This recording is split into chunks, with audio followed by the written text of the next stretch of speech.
I feel like I'm the only one talking about how racist and fascist Wicked is, how anti-Oz it is, because Oz, the real Oz, is extremely anti-fascist, but Wicked is the opposite of that, the corruption of that, so it makes it fascist. People are talking about how skinny Ariana Grande and Cynthia Erivo and other actresses are.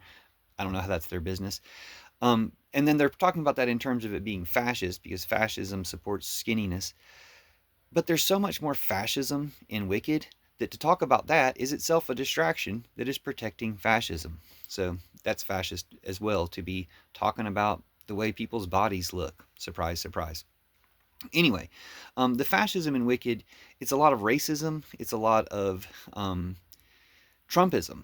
It's got the element of opposing racism and Trumpism. It's got those story elements to draw you in and see, this is how you know the Wicked Witch is good, is because she's, protecting the oppressed people, the animals in this case, and eventually munchkins. And it's got those types of messages, like what the wizard is doing is like what Trump is doing. It's like what fascists do. So oppose fascism.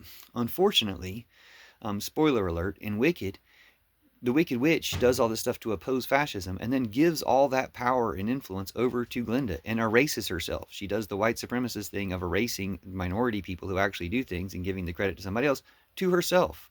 And this is white supremacy. This is their playbook. This is how they work. They take a good thing, such as Oz, and replace it with a bad thing, such as Wicked. They take a good thing, such as the American Dream, and replace it with a bad fascist thing, such as MAGA. They take a good thing such as Jesus and replace it with an evil thing such as Christianity. And they do this to obstruct us from the true good thing.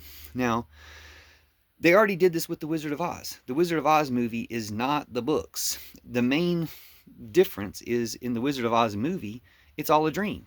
So whereas the books say this is a real land that you can get to that has no money and no war and is inspiring to people to understand and to dream of the time when, the future when, we will have no money and no war. They don't want you to think about that.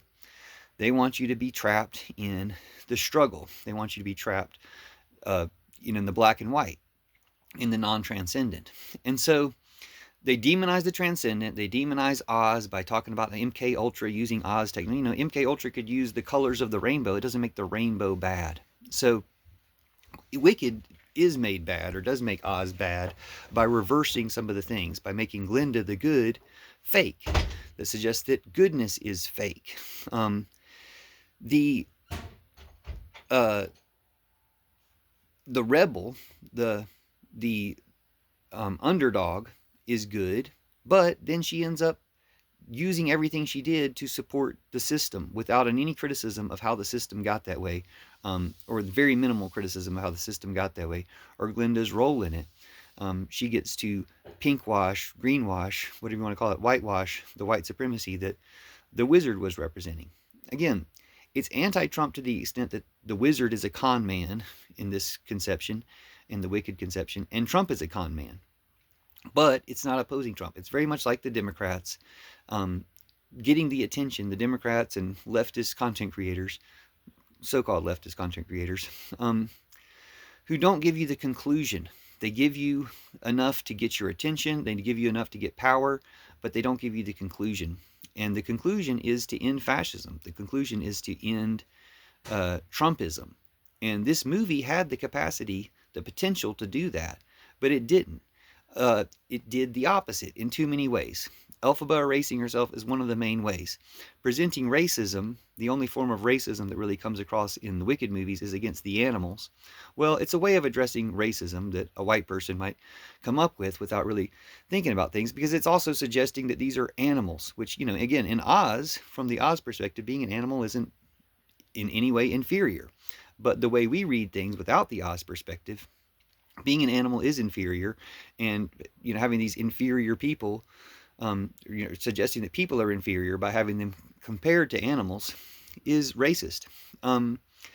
Probably the most racist thing in the movie, I can't blame this on the book, because the book didn't necessarily say Miss Marable is Chinese, but they made Miss Marable extremely Chinese in the Wicked movies, and she's the only bad person. She's the only purely bad person without any type of redeeming arc.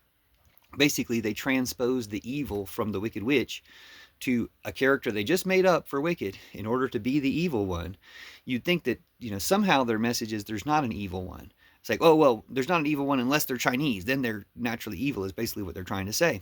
And they're trying to put forth all this anti Chinese racism through this one character by being the only one who's truly evil in the situation. And the fact that they have a actor who is very Chinese with a very strong Chinese accent. There might be other Chinese characters in the movie, but they don't necessarily have a strong Chinese accent. That reminds me, Nessa is possibly the only other black character in the movie, the only other major black character in the movie. I can't remember, so that suggests that they're not major enough. But Nessa becomes the other evil witch, or Tessa, whatever her sister's name is. She becomes the other evil witch, which again is, even though Elphaba is green in this movie, she's a black actress, and she's one of the black actors of the movie. So they're both bad in a way, although they try to rehabilitate Elphaba to be good. Again, how good is she? If Harriet Tubman had just traded her legacy to Susan B. Anthony, you see the problem there. Hopefully you see how this is problematic for Elphaba to erase herself. And it's a detail, or it's a nuance that maybe people don't appreciate unless they read the Oz books and they have a reason to be critical of Wicked. But it's also something you might expect from some white guy who says that his inspiration for writing Wicked was to rehabilitate some kids who murdered a toddler or Hitler, like to see the other side of things. So it's no wonder that fascism creeps in just from his inspiration for the book, which is why I've always hated Wicked, even before I knew anything about the story. But the more I know about the story, the more I hate it, because it's anti-Oz. This guy did not appreciate the Oz books. He did not appreciate what really Oz is really all about. And the people who made it might have made it a lot more artistic by making the Broadway play and now the movie. They've definitely contributed talent and good things. There's only one set of facial expressions in Wicked for Good that will haunt your nightmares for the rest of your life. The rest of it's, good to look at. The rest of it's well performed. It's got an artistic quality to it. But unless they utilize the story elements that allow them to criticize Trumpism and allow them to do that, I guess they would have to change some major things about the story, the way Wicked is written in the book, in order to make it really good. But they didn't mind changing things about Oz to write that book in the first place, because that's always their agenda. Their agenda is to take something really good, like Oz, and ruin it with something bad, a distraction, something that doesn't live up to it, or in many ways, absolutely contradicts it.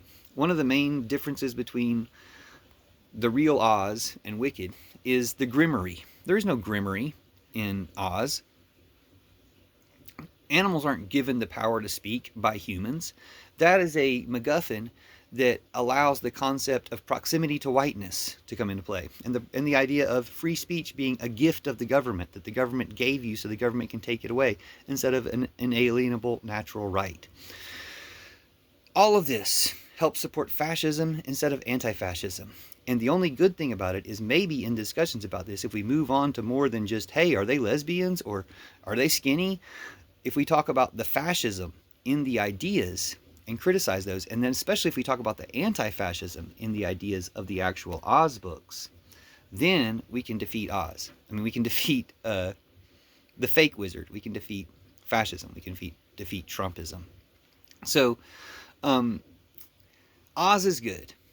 The Wizard of Oz is good, even. Yeah, he doesn't have magical powers at the beginning. You got to read the Oz books. I can't spoil too much for you, but you got to read the Oz books. And when we talk about the difference between Oz and Wicked, we will discover the pathway to overcoming Trumpism and fascism and all the evils of America for all the good things about America. And the same for Christianity. Overcome the evils of Christianity for the good things about Jesus.